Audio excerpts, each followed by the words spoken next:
Hi viewer, welcome to YouTube channel. I am Haris Khan. Last lecture में हमने array के बारे में लर्न किया था, लेकिन आज हम एक मैप फंक्शन के बारे में लर्न कर रहे हैं जो कि हम एरे के साथ यूज़ करते हैं।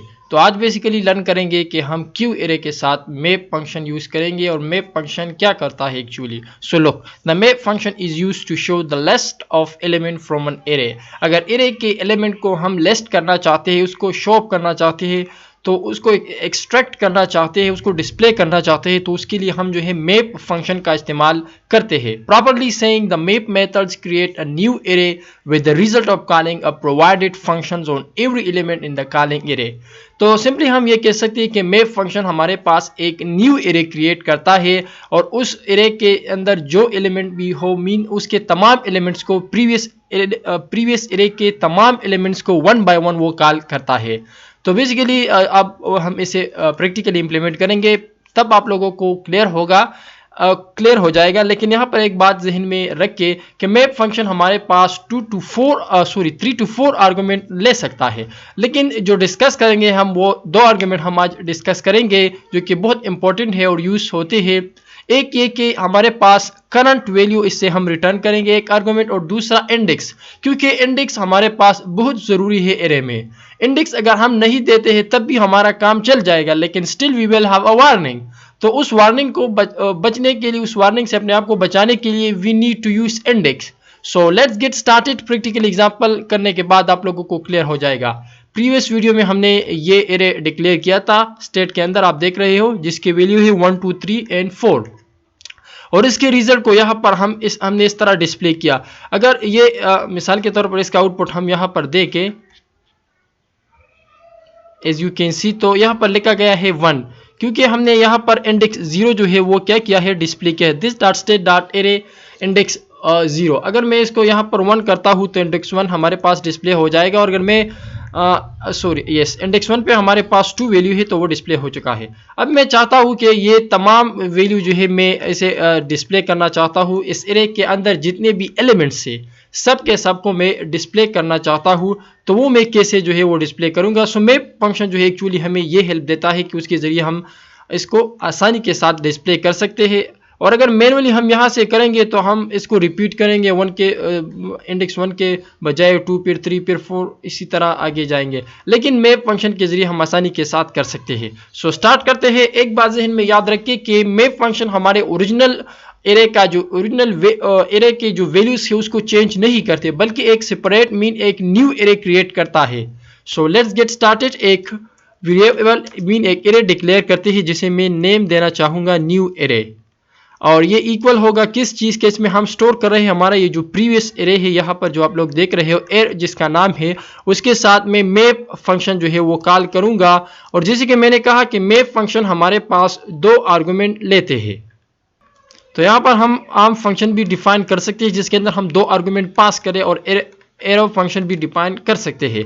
सो यहाँ पर एरो फंक्शन में डिफाइन करता हूँ, इसके अंदर मैंने कहा कि हम 2 to 4 वैल्यूज जो है इसे आर्गूमेंट पास कर सकते हैं, लेकिन यहाँ पर हम 2 करेंगे।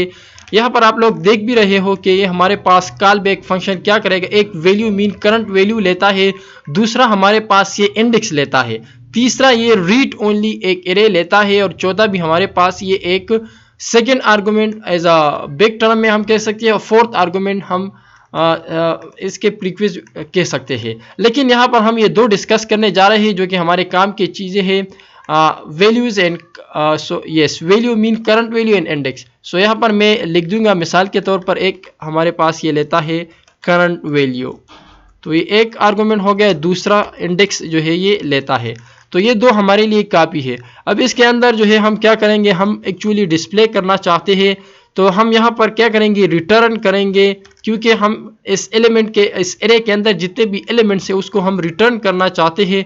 सो easily we can return them. So यहाँ पर हम पी टैग के अंदर इसे रिटर्न करते हैं, तो यहाँ पर हम लिख देंगे, इसकी वैल्यू को डिस्प्ले करेंगे। तो क्योंकि हमने कहा कि यहाँ पर करंट वैल्यू जो है हमारा क्या है, हर एक एलिमेंट का वैल्यू है करंट वैल्यू। तो इस करंट वैल्यू को अगर मैं यहाँ पर डिस्प्ले करना चाहता हूँ तो मैं यहाँ पर करंट वैल्यू जो है वो लिख दूंगा। सो ये हमारे पास ये तमाम के वैल्यू जो है ये डिस्प्ले करेगा 1 2 3 and 4।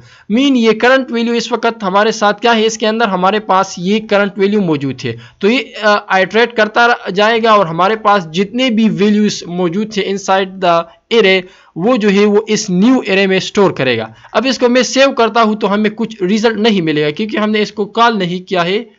As you can see हमने इसको कॉल नहीं किया है। सो लुक यहाँ पर अगर मैं इसको कॉल करता हूं तो ये एरर देता है कि एरर इज नॉट डिफाइंड यहाँ पर।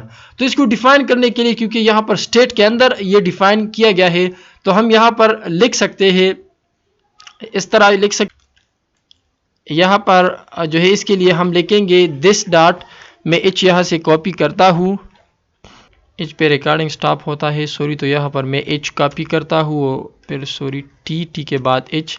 सो दिस डॉट स्टेट जो है वो मुझे लिखना है ताकि ये एक्सेसिबल हो। अगर अब इसको मैं रन करता हूँ तो ये वार्निंग हमारी जानी चाहिए, लेकिन ये कह रहे हैं कि ये जो न्यू एरे आपने डिफाइन किया है इसको अभी तक आपने यूज नहीं किया है। सो अगर मैं यहाँ पर हम आते हैं मिसाल के तौर पर तो हमें वार्निंग है, लेकिन अगर मैं यहाँ पर इसे यूज करता हूँ इस जगह पे, फिर मुझे ये रिमूव करना होगा और यहाँ पर मुझे अपना ये न्यू एरे जिसके अंदर मैंने मैप के जरिए एक न्यू एरे डाला है वो मैं यहाँ पर प्रिंट कर दूंगा न्यू एरे।